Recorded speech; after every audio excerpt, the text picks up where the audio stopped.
오늘 본문을 통해서 오늘과 내일을 연이어서 이 본문을 통해서 말씀을 나누기를 원합니다. 마태복음, 마가복음, 누가복음, 요한복음은 사복음서라 부르죠. 그리고 마태, 마가, 누가복음은 앞에 있는 세 복음은 공관복음이라 부릅니다. 그러니까 요한복음은 공관복음과 구분을 이제 신학자들이 짓습니다. 공관복음이라는 것은 마태, 마가, 누가는 공통된 관점으로 기록하지 않았는가 이렇게 신학자들이 연구를 해보니까 그렇게 보이는 거예요. 그래서 이름을 붙이기를 공관복음이다 이렇게 붙이는 겁니다. 그런데 꼭 이와 같은 견해만 있는 건 아닙니다. 다른 견해도 있기도 합니다. 이렇게 하든 저렇게 하든 요한복음은 공관복음과 기록된 성격과 관점이 다르다는 것은 이제 일반 성도님들께서도 성경을 유심히 보면은 많이 느끼실 수 있는 것은 사실입니다. 또 요한복음은 예수님께서 행하신 기적, 이적들을 기적이다, 이적이다라고 표현하지 않고 공관복음에 잘 사용하지 않는 표적이라는 단어를 써요. 이 표적이라는 것은 기적이 갖고 있는 사건 자체보다는 이 기적을 통해서 또 다른 메시지, 사인을 강조할 때 표적이라는 단어를 쓰죠. 그래서 이 표적이라는 것은 마치 표지판 같은 광고판과 같은 것을 의미해요. 여러분 광고판에 어떤 내용들을 광고를 한다고 칩시다.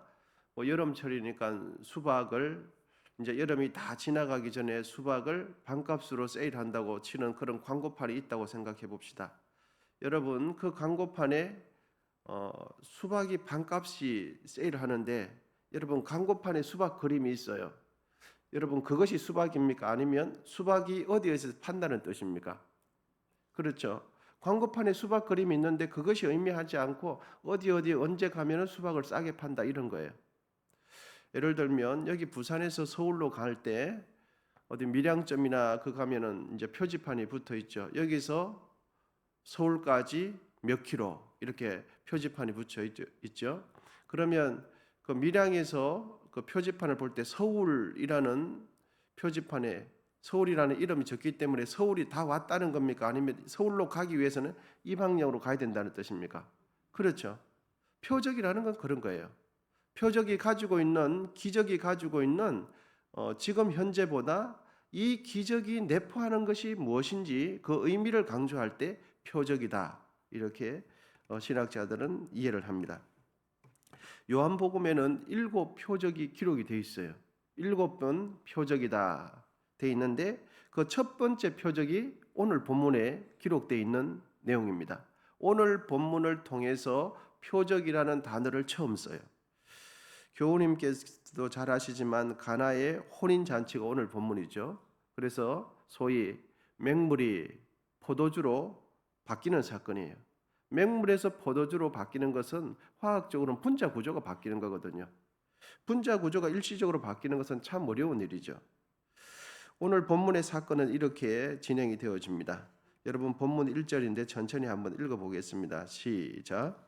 사흘째 되던 날 갈릴리 가나에 혼례가 있어 예수의 어머니도 거기 계시고, 사흘째 되던 날이라는 것은 본문의 사건이 시작되기 전에 사흘 전점을 기준으로 해서 이렇게 사흘이 지났다라는 내용이 있습니다. 아마 1장 마지막에 있는 사건, 예수님께서 빌립과 나다나엘과 더불어 이야기를 나누신 그날부터 아마 사흘째가 되지 않겠는가 이렇게 생각이 됩니다. 예수님께서 빌립과 나다나엘과 대화를 나누신 장소는 여러분 어디죠? 유대 지방이었고 오늘 본문이 기록되어 있는 것은 아마 갈릴리 가나이니까 유대 지방에서 갈릴리 가나 쪽으로 오는 것이 2, 3일 정도 소요된 것으로 보여요. 그래서 사흘째라는 표현이 이렇게 기록된 것이 아닌가 생각이 되어집니다. 그 혼례집에 예수님의 어머니도 초대되었고 아들 되는 예수님도 초대된 걸 보니까 혼례집과 예수님 집안은 친인척 관계가 아니겠는가 이렇게 예상이 되죠. 여러분, 가부장적인 사회 풍토 속에서 어느 집안에 축하객을 초대할 때 요셉에 대한, 아버지에 대한 언급이 없는 걸 볼 때 아버지는 아마, 예수님의 아버지는 돌아가시지 않았겠는가 이런 생각이 듭니다. 그 가부장적인 상황 속에서 예수의 어머니 예수님과 기록되어 있는 걸 보니까 그렇게 추측이 되어집니다. 그리고 누가복음 3장 23절에 보면 예수님께서 본격적인 공생의 사역을 시작할 때에 예수님의 나이를 기록해 주거든요. 누가복음 3장 23절을 읽어드리면 이렇습니다. 예수께서 가르치심을 시작하실 때에 30세쯤 되니라 이렇게 기록해요. 예수님께서 공생의 사역을 시작할 때 여러분 몇 살쯤 되었다고요? 30세. 그래서 신학자들은 예수님께서 공생의 사역, 공적인 메시아로서의 사역을 시작한 것이 30세쯤이다 이렇게 보거든요. 그런데 구약에서 보면 레위 자손들이 성막에서 봉사를 할 때에 구별되어서 봉사를 할 때에 본격적으로 성막에서 제사장 역할을 할 때 몇 살 때부터 했냐니까 30세. 이렇게 보면 예수님께서 30세에 공적인 메시아 사역을 시작했다라는 것도 구약의 제사장이 정식적으로 공적인 사역을 한 걸 감안해 보면 이 30세도 시작한 것도 의미가 있겠다 하는 것이죠. 여러분, 그리고 이 당시에 혼례에 있어서 굉장히 중요한 음식이 되는 것은 포도주였어요. 포도주는 우리나라와 다른 그 중동 지방에 있어서 사람들이 이동할 때 그 갈증을 해소해 주는 음료 역할을 했습니다. 또 그리고 결혼에 있어서 포도주는 그 집안의 가풍, 집안의 내력을 이제 맛보여 주는, 어떤 집안인지 이런 걸 또 가풍을 보여주는 것이 포도주가 가지는 의미였습니다. 또 이번 혼례의 준비성을 보여주는 것이 포도주였어요. 하객들을 대접하는 포도 혼주의 그 마음 씀씀이를 평가하는 것도 포도주였거든요. 손님들의 기대에 턱없이 미치지 못하는 포도주를 대접한다는 것은 축하객들에게 매우 미안한 일이었습니다. 질이 떨어지는 거나 하품의 포도주를 이렇게 축하객들에게, 먼 길 온 분들에게 대접한다는 것은 이 손님들을 참 홀대하네 이런 느낌을 주는 것이 포도주였습니다. 여러분, 그런데 만일 이런 결혼식장에서 포도주 자체가 준비가 안 됐다, 그러면 축하객들은 어떤 느낌이겠습니까? 축하객들은 혼주들이 축하객들에게 결례를 하는 그런 처사이기도 했습니다. 여러분, 이제 본문 3절인데요. 한번 읽어보겠습니다. 본문 3절 시작. 포도주가 떨어진지라 예수의 어머니가 예수에게 이르되 저들에게 포도주가 없다 하니, 포도주가 질이 떨어지는 게 아니고 포도주 자체가 없어요. 집안의 가풍을 이야기하기도 하고 또 오신 손님들에 대한 대접의 정성을 표현하기도 하는 이런 것들이 바닥이 난 거죠. 정말 난감한 이야기죠. 난감한 이야기죠. 축하객들의 축하를 받는 것이 아니라 축하객들에게 욕을 얻어먹을 입장이 된 거예요. 그만큼 지금 결혼식 분위기는 실제적으로 혼주와 관련된 사람들은 굉장히 지금 큰일이 난 거죠. 이런 상황 속에, 포도주가 떨어지는 이 긴급한 상황 속에 예수의 어머니에게 포도주가 떨어진 내부의 사람들만, 혼주와 관련된 실제적으로 가까운 사람들만 알아야 될 이 상황을 누가 알았냐 하니까 예수님 어머니가 알았어요. 이런 상황을 볼 때 이번 혼인증과 예수님 집안은 친인척 관계가 분명해 보입니다. 그런 그 소식을 들은 예수님의 어머니는 어떻게 반응하느냐 했더니 마리아는 이 상황을 예수님께 이야기를 해요. 여러분, 상식적인 상황 가운데 포도주가 떨어졌는데 포도주는 하루아침에 만들어지는 것이 아니죠. 오래 숙성을 시켜야 포도주가 되는데 지금 포도주가 떨어졌는데, 당장 떨어졌는데 물밖에 없는데 그걸 왜 예수에게 이야기를 합니까? 상식적으로는 예수님에게 이야기할 것이 아니라 그 인근에 있는 이웃 사람들에게 조용히 불러서 혹시 당신네 집에 남는 포도주가 없냐고, 지금 포도주가 떨어졌는데 포도주를 지금 급하게 좀 빌려줄 수 있냐고, 이렇게 말을 해야 맞는 상황이죠. 예수님에게 이야기할 상황이 아니에요. 그럼에도 불구하고 이 마리아는 예수님에게 지금 당장 필요한, 구할 수도 없는 것을 예수님에게 이야기했다는 것은, 아마 이 마리아는 자기의 뱃속으로 예수님을 낳았지 않습니까? 그러니까 그 잉태할 때부터 아들에 대한 그 신적인 계시가 있었다는 것을 알고 있었어요. 그것을 말은 하지 않지만 그의 마리아의 마음속에는 아들에 대한 뭔가 남다른 기적이나 능력을 행할 수 있었다 하는 것을 기대했던 것 같습니다. 바로 그때 예수님의 어머니가 예수님에게 포도주가 떨어졌다는 것을 이야기하는 바로 그때 예수님은 어떻게 반응하시는가? 여러분, 본문 4절인데요. 우리 4절 이제 또 읽어보겠습니다. 시작. 예수께서 이르시되 여자여 나와 무슨 상관이 있나이까? 내 때가 아직 이르지 아니하였나이다. 아멘. 예수님에게 포도주가 다 떨어졌다고 발을 동동 굴리면서 탁 이야기하는데 예수님께서는 하시는 말씀이 여자여 지금 이 상황과 내 때가 맞지 않습니다. 이렇게 말을 하는 거예요. 여기서 여자여라는 것은 우리가 느낌에 어떻게 아들이 엄마에게 여자여 뭐 여자야 뭐 이런 식으로 말을 하는가 이렇게 표현할 수 있지만 원문에 보면 객관적인 여성의 호칭을 사용한다 이렇게 돼 있거든요. 그러니까 우리식으로 표현하면 여사님 어떻게 표현해야 될까요? 우리식으로 표현하면 엄마와 아들의 그 혈연적인 관계가 아니라 객관적인 인격 대 인격이라는 것을 선을 긋는 그런 표현인 거예요. 어머니와 아들의 혈연 관계를 뛰어넘는 표현이 여자여라는 겁니다. 객관적인 인간성을 설정하는 그런 표현이 여자여라는 거죠.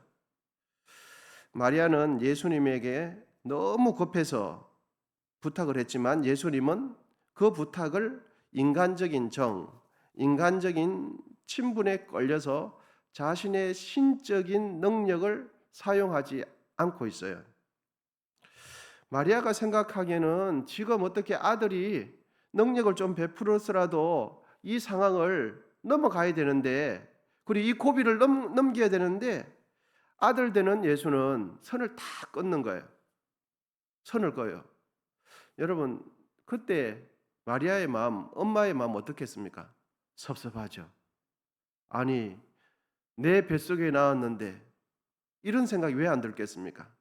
그리고 아들 되는 예수님께서도 엄마가 그렇게 발을 동동 굴리면서 친인척 집안에 있는 대소서 너무나 큰 일인데 그렇게 이야기하는 것을 보고도 예수님께서는 탁 선을 끊는 거예요. 여자여. 그러면서 예수님께서 하시는 말씀이 내 때가 아직 이르지 아니하였다. 이렇게 말씀해요. 여러분, 우리는 이 마리아처럼 행동할 때가 참 많아요. 내 문제 앞에서, 지금 이 상황 앞에서 본문의 마리아처럼 행동할 때가 너무 많다는 거죠. 우리는 마음이 얼마나 저급한지 몰라요. 어떤 일이 생기면 그 일을 해결하기 위해서 모든 것이 내 중심적으로 되면서 우리는 마음이 급해서 지금 당장 바로 이 순간에 문제 해결이 되지 않으면 큰일이 날 것처럼 생각을 해요. 내가 생각하기에 지금 기적을 베풀어야 할 때는 나중이 아니라 지금이에요. 지금 내 마음이 급해서 지금 하나님께서 나에게 기적을 베풀어 줄 찬스는 언제입니까? 지금이에요. 지금이 적기라고 생각해요. 그런데 여러분, 하나님께서는 우리의 인생을 대하실 때 마치 오늘 본문의 예수님처럼 늘 이런 식의 말씀을 하시는 것 같아요. 아직 내 때가 이르지 않았다. 나는 지금 하나님께서 기적을 베풀어 줘야 되는데 지금 나에게 합격을 주고 지금 내 자녀가 잘 되고 지금 내 사업이 잘 되고 지금 병이 나아야 되는데 하나님께서는 침묵하실 때가 많아요. 하나님의 때는 아직 급하지 않은가 봐요. 그러면서 우리의 마음이 상할 때가 많아요. 섭섭할 때가 너무 많은 거죠. 밥을 먹어도 지금 먹어야 되고 옷을 사도 지금 사야 되는데 집을 지금 안 사면 언제 삽니까? 집값이 곧 올라갈 텐데 이런 생각이 너무너무 많은 거죠. 그런데 하나님께서는 오늘 본문의 예수님처럼 하나님의 때는 아직 이러지 않았다. 이렇게 할 때가 참 많습니다. 우리 하나님께서는 침묵하실 때가 참 많고 내가 원하는 때에 내가 원하는 시기에 기적을 베풀어 주지 않을 때가 참 많아요. 하나님은 그러면서 우리는 하나님에 대해서 섭섭함을 느끼고 서운함을 느낄 때가 참 많죠. 그런데 여러분, 시간이 지나서 보면 내가 원하는 때, 내가 원하는 일이 만약에 내가 원하는 때에 내가 원하는 일이 이루어졌다면 우리는 그 영광을 하나님께 돌리지 않고 누구에게 돌릴 것 같습니까? 나에게 돌려요. 내가 원하는 때에 내가 원하는 시간 내가 원하는 방법대로 기적이 일어나고 역사가 일어나면 우리는 하나님께 영광을 돌리기보다는 내가 잘해서 그런 줄 알아요. 여러분 우리의 삶을 한번 돌아보십시다. 내가 원하는 때에 내 뜻대로 다 되었다면 지금 우리는 이 자리에 앉아 있겠습니까? 내가 원하는 그 타이밍에 하나님께서 기적을 베풀어 주고 내가 기도할 때마다 하나님께서 은혜를 베풀어 주고 내가 발버둥 칠 때 전전거리며 조바심을 낼 때 그때그때마다 내 뜻대로 다 되었다면 우리는 지금 이 자리에 앉아 이 마음으로 앉아 있겠습니까? 만약 그랬다면 우리의 마음은 심히 교만해서 이미 하나님을 떠난 줄도 몰라요. 내 마음대로 다 되는 걸 보니까 내가 능력이 있어서 내가 나의 마음이 하늘 꼭대기에 있는 줄도 모르겠어요.